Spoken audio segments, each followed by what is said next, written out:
Salahuddin Ayyubi, commonly known in the West as Saladin, was born in 1137 CE in Tikrit, Iraq. He came from Kurdish origins, being born into the Ayyubid family. His father, Najmuddin Ayyub, served as the governor of Baalbek, working under the powerful Turkish ruler Nuruddin Zangi. Young Salahuddin received a well-rounded education in Damascus, Syria, where he studied the Quran, theology, mathematics, and law. He was also trained in the military arts that would later define his career: horse riding, swordsmanship, and war strategies. Unlike many powerful figures of his time, Salahuddin was known for his modest lifestyle and simple habits, traits that would stay with him even at the height of his power.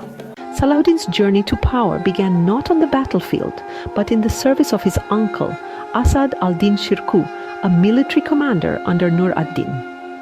In 1163, Salahuddin joined his uncle on a campaign to Egypt at the request of the Fatimid Caliph. This expedition would change the course of his life. After his uncle's death in 1169, Salahuddin was appointed as the vizier of Egypt. Within a few years, he abolished the Fatimid Caliphate and established Sunni rule in Egypt, bringing it under the nominal authority of the Abbasid Caliphate. This move strengthened his political position and laid the foundation for what would become the Ayyubid dynasty. When Nuruddin died in 1174, Salahuddin moved to take control of Syria, and by 1186 he had unified Egypt, Syria, northern Mesopotamia, and Yemen under his rule, creating a powerful Muslim coalition capable of confronting the Crusader states. Salahuddin's military genius lay not just in battlefield tactics, but in his comprehensive strategic vision. He understood that warfare involved much more than simply winning battles. It required careful planning, resource management, and diplomatic skill. His armies were highly mobile, relying on quick-striking cavalry units that could outmaneuver the heavily armored Crusader forces. He mastered the art of siege warfare, using trebuchets and mining operations to undermine castle walls. But perhaps most importantly, Salahuddin excelled at psychological warfare. He knew when to attack, when to retreat, and when to negotiate. Unlike many commanders of his era, Salahuddin preferred to achieve his objectives through diplomacy and siege rather than costly direct assaults. He would often offer generous terms of surrender to avoid bloodshed, a strategy that not only saved lives but also enhanced his reputation for mercy. The Battle of Hattin in 1187 represents perhaps Salahuddin's greatest military achievement. Before the battle, he had methodically weakened the Crusader position by capturing important castles and cutting off their access to water sources. He then provoked the Crusader army under King Guy of Jerusalem to march away from their secure positions. On July 34th, 1187, Salahuddin executed a brilliant strategy at the horns of Hattin. He lured the Crusader army into the arid landscape away from water sources.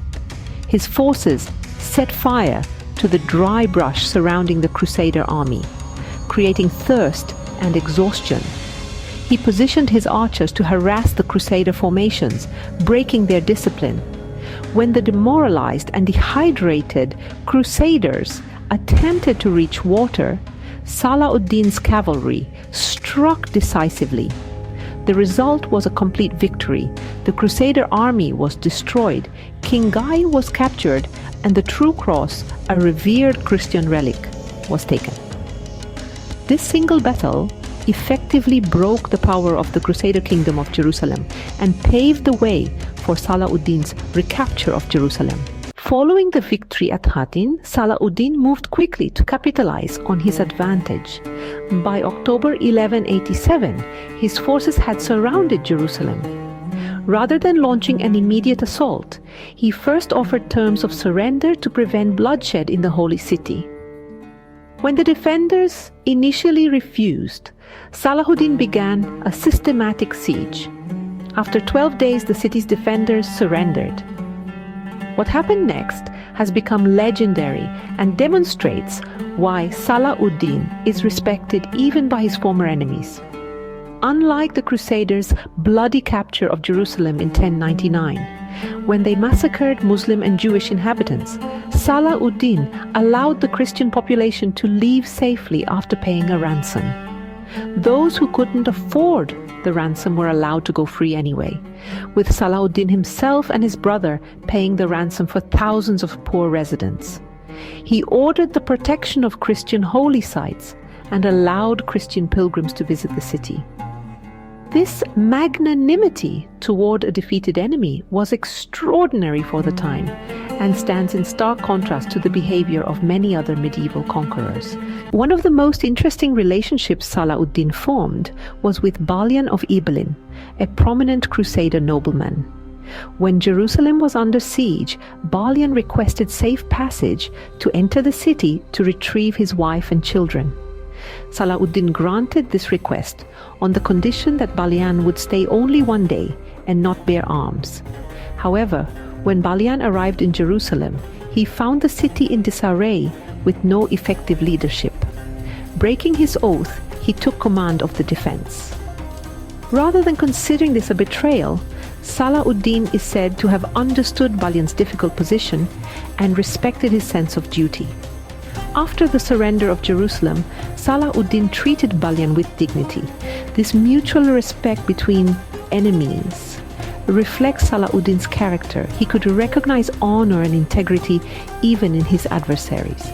The fall of Jerusalem triggered the Third Crusade, 1189 to 1192, bringing new European armies to the Holy Land, including the forces of England's King Richard I, the Lionheart. The confrontation between these two legendary commanders has captivated historians for centuries. Over 2 years of campaigning, Richard and Salahuddin engaged in a series of battles, sieges, and negotiations.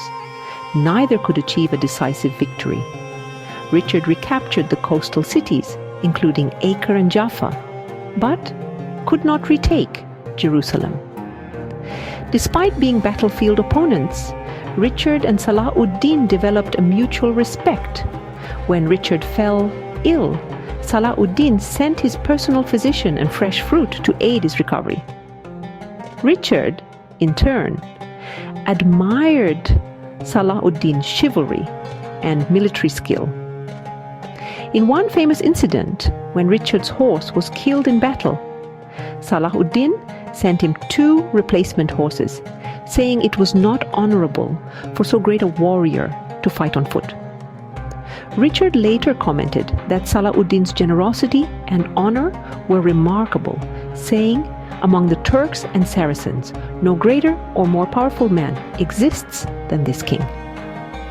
Their relationship culminated in the Treaty of Jaffa in 1192, which allowed Christian pilgrims access to Jerusalem while leaving the city under Muslim control.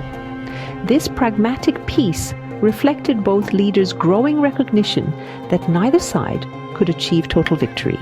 As a ruler, Salahuddin demonstrated the same blend of pragmatism and principle that characterized his military career.